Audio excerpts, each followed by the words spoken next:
50,000 বছরের রাস্তা হবে, যার যার কবর থেকে হাসরের মাঠ।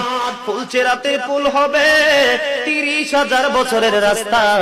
আমার উম্মত গুলো কিভাবে রে পায়ে হেঁটে তারা অতিক্রম করবে?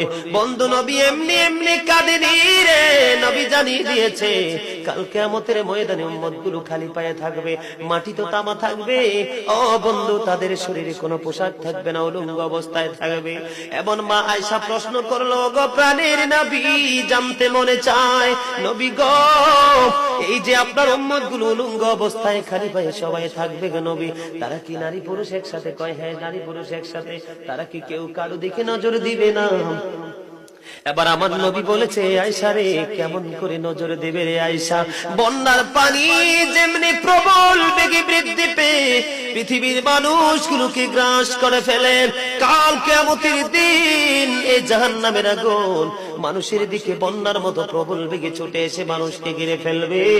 এত ভয়ঙ্কর হবে রে আয়েশা কেরা, এত ভয়ঙ্কর হবে আশুরের দিন, এত ভয়ঙ্কর হবে সেই দিন। আর সেদিন এত বিপজ্জনক হবে, একটা পুরুষ আর একটা নারী